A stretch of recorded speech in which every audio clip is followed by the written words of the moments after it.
Name and address and your service number. Okay, my name is William Rost. I live at 12065 Pickwick Place, Cincinnati, Ohio 45241. My Army serial number was 3566 3026, and that's still there.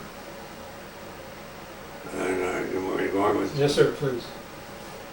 I actually volunteered to go in the Army. I wanted to enlist with the rest of the crowd, but everybody was going in. And I knew I wanted to, but I couldn't qualify because I wore eyeglasses. They would restrict my assignment to combat. I was not eligible to enlist, so I volunteered to be drafted Bill, when was that? Approximately. in 1942, Summer, winter, spring, fall? fall, Fall of 42? because I was called up in September or October of 1942. I had to go to the draft board in Norwood. They had buses that take those who were eligible to Fort Thomas to be sworn in. A busload of guys had to go through a medical exam. I passed that. Seems like it was easy to pass if you weren't half dead. They wanted to make sure your heart was beating. After Fort Thomas, I was sent to a camp in Little Rock, Arkansas. It was Camp Joseph T. Robinson. It was for rookie training. Remember how to tie your shoes and which hand to use to salute, a few basic things like that.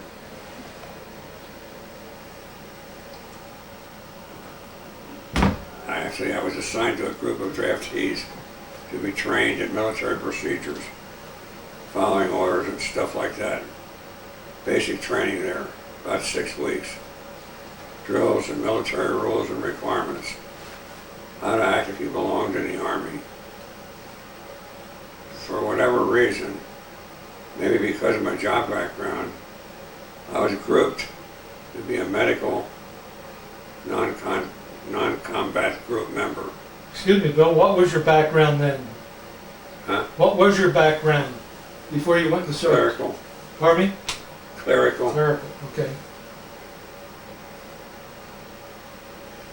I was sent with a group that belonged to the Air Force Medical. I was sent to Salt Lake City Air Base in Utah for additional training and examinations. The training was not in medical stuff so much as it was just in Army activities. One incident I remember, I was in line with a group to go. I was in line in a group for a kind of gas chamber drill. The troops lined up to go in the gas chamber to test their reaction. I saw a guy in line that I knew from high school. At the next line over, said hi to him and came back. Here's how the drill worked. They wanted to see how quickly you put a gas mask on. You go in first without a gas mask, without it on. Test your reaction to impress upon you the need to protect yourself from gas. Do you remember your reaction at that time? Do you remember the drill? This was tear gas, right? Yeah. What was the reaction? I didn't cry, so I guess I got it on. Right? Now I got more. You want more? Sure, absolutely. Okay, after Salt Lake City, I was assigned to a Clovis, New Mexico bomber base, which at the time had B-17s and B-24s, and later became one of the first bases with B-29s. Eventually, my job would be to assist the doctors and nurses, learn how to give shots, take blood samples, and all kinds of shots. They gave us a trial period. If you showed a little bit of intelligence and willing to cooperate, they accept you. That was one of the traits I learned in the Air Force.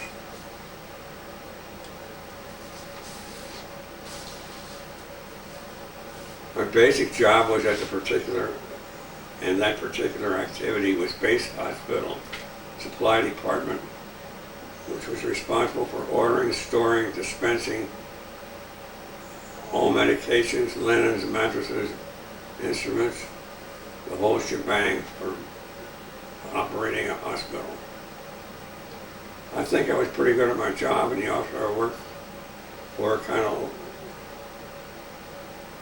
liked the work I was doing, and he promoted me almost every month while I went from a private to a tech sergeant. What was a typical day like? On a typical good day, I went to the train and shave, make beds, hang up clothes, go to breakfast. Adequate volume and quantity or variety were there. And by 8 in your office. You were in your office by 8 o'clock in the morning? In my office by 8 in the morning. I was in charge of a paperwork part, records of supplies, reissuance, restocking. I had already had a background in that area, a machine tool shop, keeping track of details. What was the hospital like? It had several hundred beds. There were 6 or 8 wards, dental ward, x-ray specialty, and a lot of nurses. That lightened up the Army part of it. They were Army also. Our barracks were attached to the hospital. You don't get in contact with the officers. And all pilots are officers. I was in Clovis about 3 years. Clovis was a heavy bomber air base to train crews to operate aircraft under combat conditions. B-29s were designed for long distance flights. You get about 30 days a year, but it might be less than that. Furlough, you mean? Furlough? That'd be furlough, right? Huh? That would be furlough? Yeah, there's no explanation of why I was answering there. What was Clovis near? What town was it near? Clovis, New Mexico. It's near Albuquerque. Okay. It's not near, it's a couple hundred miles from Albuquerque. It's on the border of Texas. Okay, be south of Albuquerque then. Southwest, southeast. East. Southeast. It's near Amarillo, Texas. Okay, thank you. Let's see.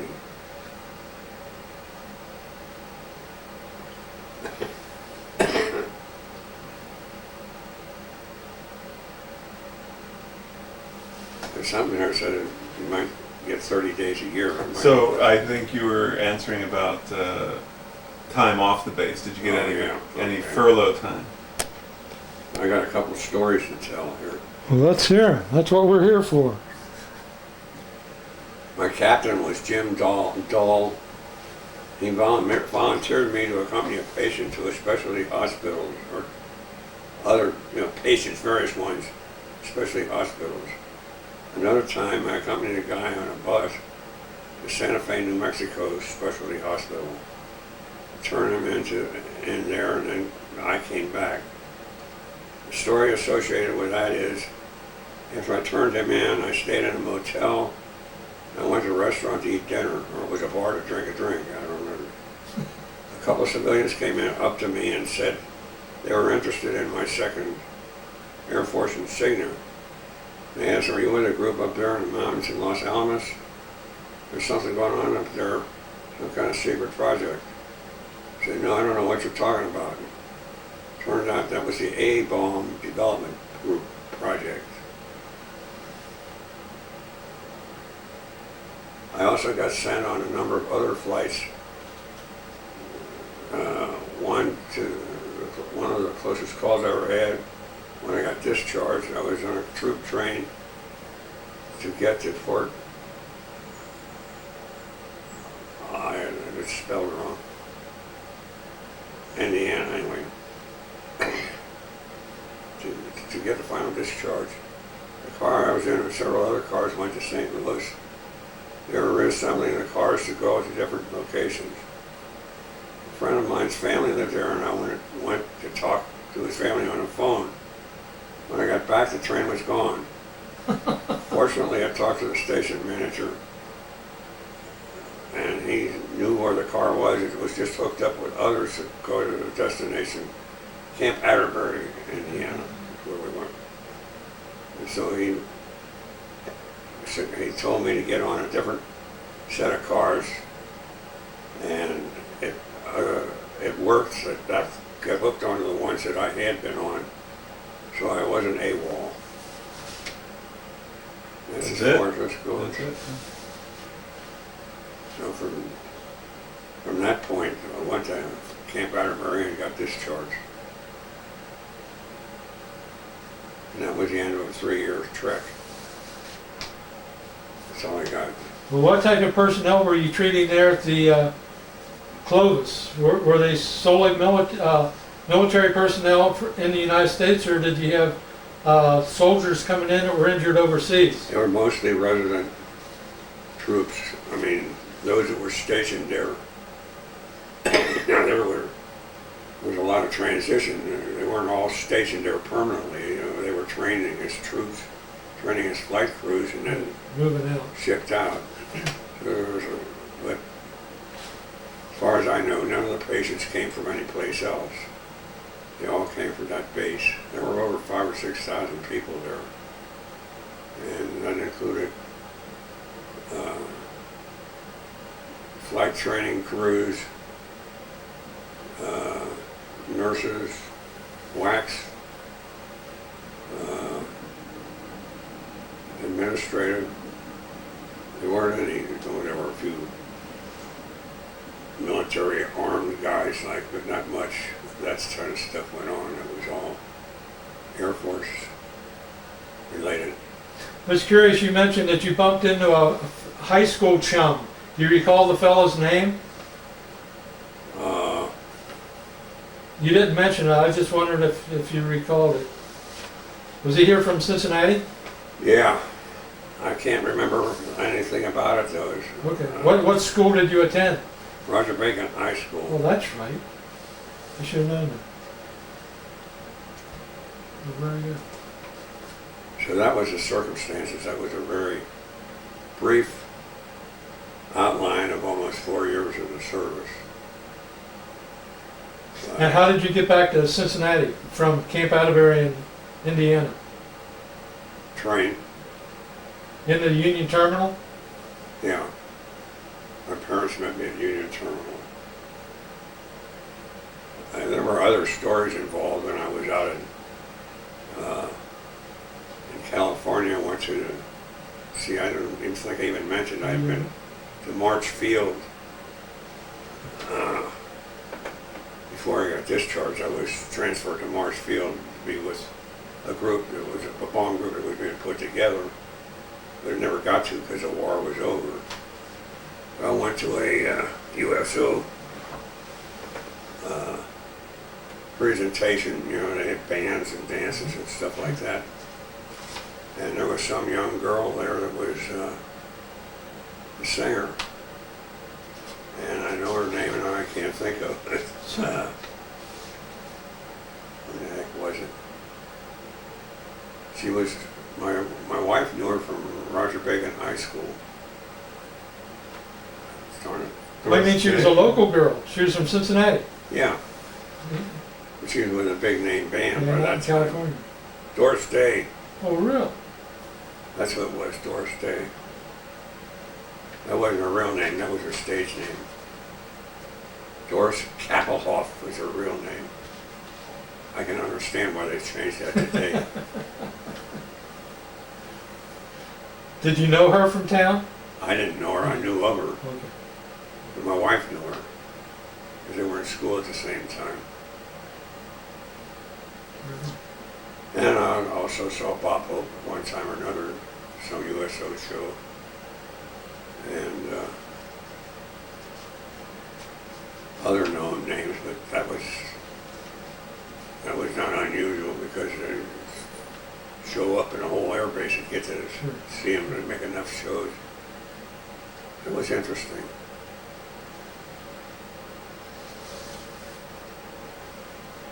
Do you have any of your uniforms or anything from your military service to date? I had my cap, Do you? and it got a lot of pictures. And there's my discharge papers. I don't have a uniform I could wear, because I weigh about twice as much as I did then. But I have a cap and I have a shirt with insignia on it, and a lot of pictures. There's some in that book of the hospital group. There are a lot more people there than I realized in the hospital. Looks like maybe a couple. These are not patients. There's staff. Staff, yeah. Because, well, everybody knows this, but a hospital is got 24-hour staffing. So you got 3 shifts and almost everything there is. Every specialty there is. Absolutely. So, of course, we were not in a combat area, so most of the patients were from illnesses or accidents. But, of course, what other reason would you go to a hospital?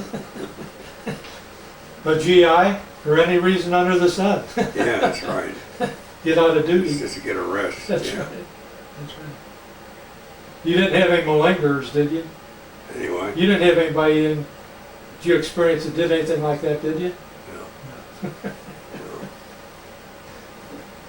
Well, is there anything else you'd like to add, or any thoughts? Well, this was all about Clovis. I added those few things like Doris Day and so on. Sure. They were getting ready to form groups to go over to finish the war with Japan. And so I was part of a group that was sent to Riverside, California, which was Morse Field. They were forming that group to be part of the bomber invasion of Japan when we went in to really nail them down. Well, it never got off the ground because they finally got them to surrender before that. But that was the last base I was actually at, was at Fort Thomas. Not Fort Thomas, Fort March Field. Then it was a matter of coming home. But there were a lot of different circumstances. I'm trying to think of some of them, but they don't come to mind. Most of your transporting was done by train, back and forth by train. Yeah. Ever experienced any of these milk delays where they pull you on the side and they have express priority freight go through in front of you and you have to sit there for any length of I'm time? sure there was. I don't remember specifically. I don't. But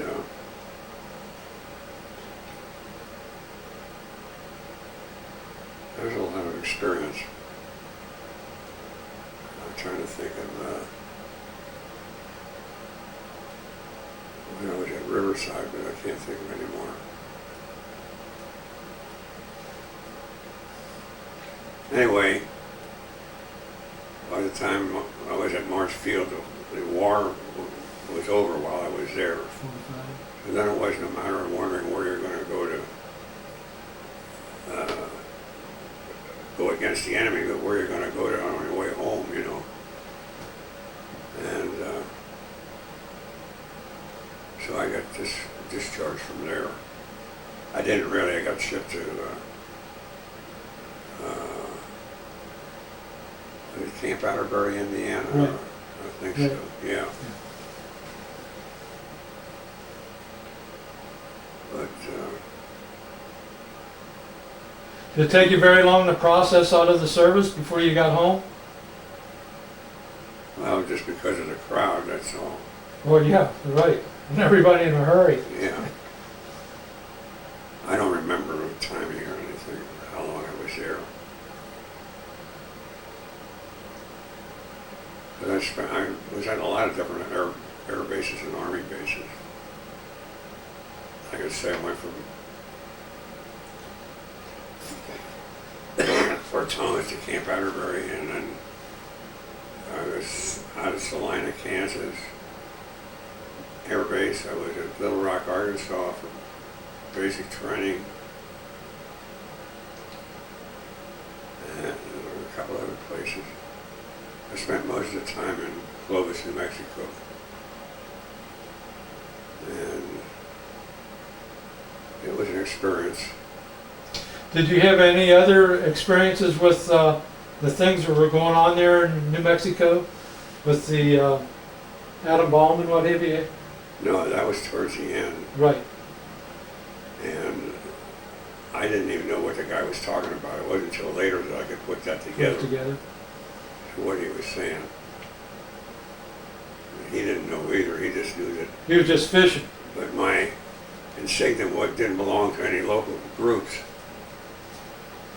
The captain I worked for had a lot of inside tracks. He did get me to go on a number of other flights taking patients to just specialty hospitals. They'd get a bomber, a patient, and a guy to accompany the patient. Flew to Wright Field in Dayton, flew to somewhere up in Chicago, different places. There were different times, but I mean, when they had a patient they wanted to transfer to a general or special hospital or something, they had to get somebody to accompany them on a plane. And my captain had an inside track, and he'd let me go on a lot of them. Hmm. So that's it. Okay.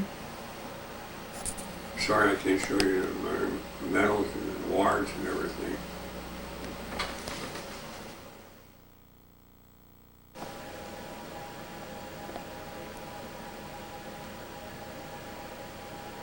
Taking a picture of Huh? the discharge.